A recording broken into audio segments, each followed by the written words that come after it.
Welcome to another episode on the Law Rapport. I believe this is episode 20.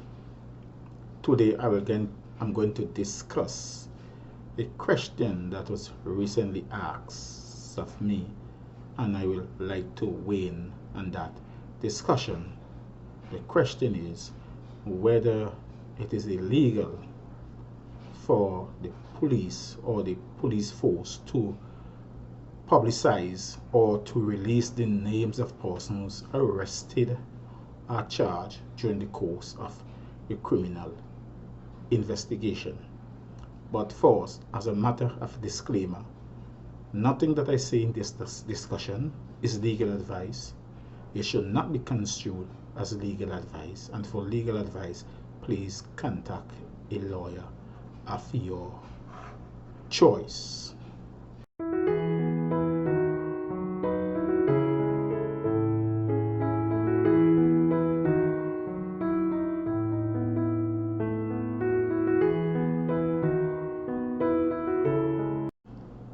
Welcome back. It appears that there is nothing illegal per se for the police to release the names of persons charged with criminal offense, or even the name of someone under criminal investigation. Although there's a difference between a person pre-charged and a person charged. Pre-charged is where a person is under criminal investigation, but no charges in relation to that investigation has been laid against that person. A person charged is a person who is actually charged for an offense or the offense for which he or she is being investigated. Now, where a person is under investigation but is not charged for an offense, it is my respectful view that the police should be very slow, very cautious in releasing the name of that person, or in any way to release any information that might prejudice that person or violate the rights of that person, his right to privacy, his right to the presumption of innocence, etc. However, it would appear to me that as a matter of policy, the police or the police force have made a decision to release the names of persons sometimes under investigation or charged with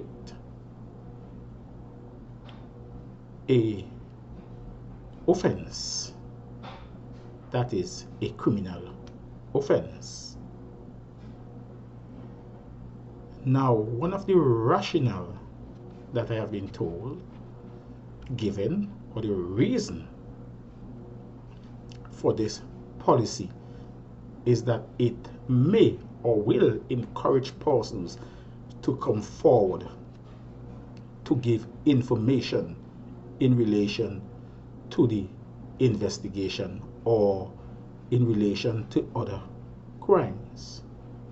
There are persons who have indicated that they believe that this is highly unlikely and doubtful given the confidential issues that the police force has generally in keeping information given to them confidential.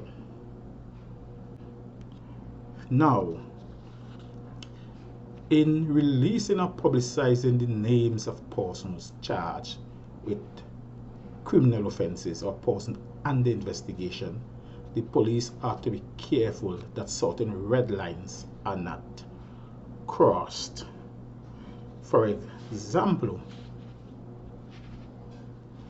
the police are to be extremely cautious that the press release does not infringe or imply that the person is guilty of the offence for which he is being charged or under investigation. A typical example quite recently in a police release of persons arrested for offences of violence, gun-related offence. The press release went on to say that the police will do everything to take these violent criminals off the street. That was a clear indication, in my respectful view, that the persons arrested and charged were guilty of the offences, and that, in my respectful view, crossed a line. In fact, I'm aware that attorneys involved wrote to the Commissioner of Police complaining that the press release went overboard and the press release implied that their clients were guilty of the offences for which they were arrested or charged. The police, half-heartedly in my view, issued a press release clarifying or stated that there was no intention to imply guilt on behalf of those arrested. Now, there are some people in my discussion on this topic who have indicated that the police does selective releasing, that there are persons who are arrested and charged, or there are persons under criminal investigation, and the police never release their names. That may be true, and if so, then in my respectful view, a professional police organization are to be fair to all and are to treat everyone alike. Now, releasing the names of persons under investigations or persons charged could also pose the issue of media publicity. For example, an offense that captivates or captures the imagination of the nation, most of the time in a negative manner, could be reprinted and replayed in the media over and over, naming the person charged. Now, in a small jurisdiction like the Turks and Caicos Islands, this could poison the jury pool, since the jury pool is drawn from citizens of the Turks and Caicos Islands who will have knowledge from media reports of the investigation, of the arrest, and probably details of the offense. And it could be argued that they may go in to the jury room with a preconceived notion of the case and may already prejudge the defendant, believing him to be guilty of the offense based on media reports without hearing the evidence, or even when they hear the evidence, it may not sway them from their previously held position or belief that the defendant is guilty. And so, in appropriate cases, defense counsel may make an application to have the proceedings stayed, or in other words, that the prosecution or the proceedings against the defendant should not proceed due to media publicity which would prejudice the defendant's right to a fair trial. And so the police are to be very careful in how they are releasing information. And as previously mentioned, there may be press releases which suggests a defendant charged with a criminal offense that he is guilty, which would be a violation of his right to be presumed innocent. In addition, the defendant may be completely innocent, or not the defendant, but the person suspected of the offense may be completely innocent, and there may not be, after an investigation, be any evidence at all to charge the defendant. Probably issues of reputational damage and defamation may arise, but each case would have to be assessed on its own facts and its own merits. But the police are to be very careful in how they put information about a person in the public arena. My view is that the naming of persons arrested or persons charged during a criminal investigation serves little or no purpose. I do believe that it is a ploy by the police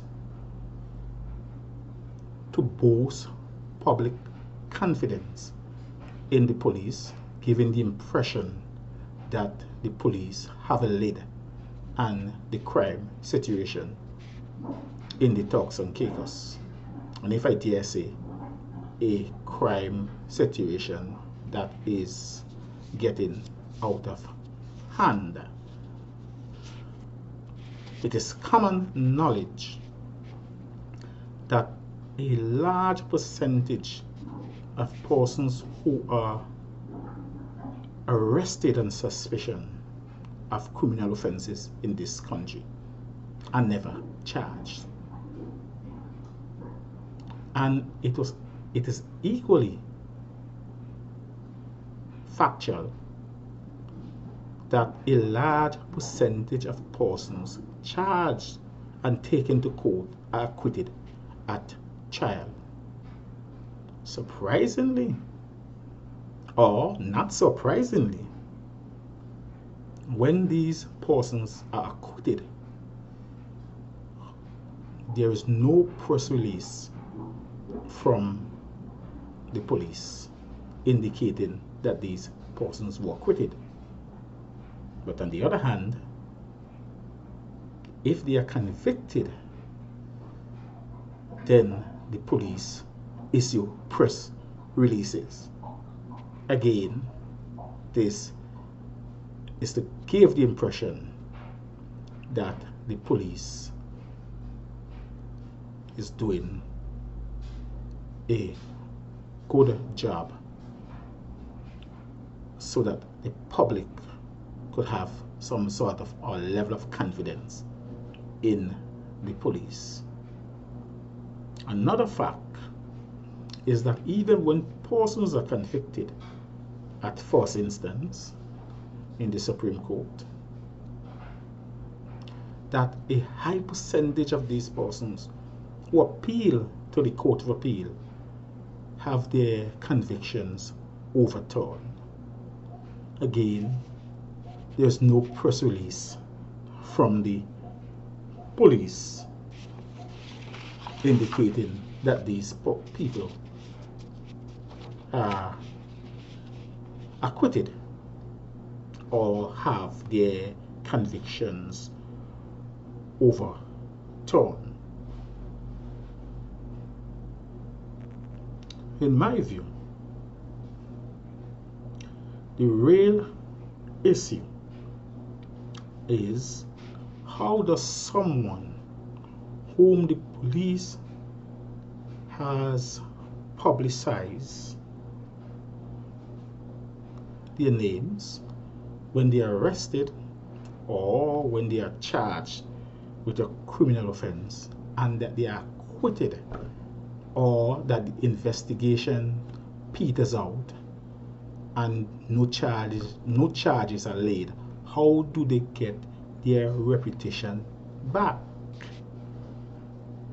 We know that we live in a very small community, and the stigma of this nature lasts a very long time, could affect a person employment prospects, because prospective employers never know the truth, that the person is of good standing, the person is a person of good character, that a police investigation is not a conviction, or even a charge is not a conviction, and at the end of the day the person was acquitted. How does that person reverse that stigma attached to him being named either in a police investigation or as a person charged in a criminal investigation? And while it is factual that if a person is charged with a criminal offense and his name is released to the public by the police, there is little or no recourse, legal recourse, in my respectful view. It does not make a widespread policy of releasing the names of persons charged or under criminal investigation the right thing to do. The media, in my respectful view, could properly report on these matters if there are court reporters from news organizations, etc., providing that the information they are putting out there are correct. But for the police to be leading the charge as part of their strategy in fighting crime by shaming persons arrested or under investigation is not, in my respectful view, a proper crime fighting tool. And only exceptional cases that persons arrested and charged with criminal offenses, that the names are to be released by the police to the public. And under no circumstances, in my respectful view, persons under investigation but are not charged, their names should ever be released to the police, to the public. This is where I will leave it for today. Hope that you may have find the discussion interesting, and I will see you in another episode. Thank you for watching.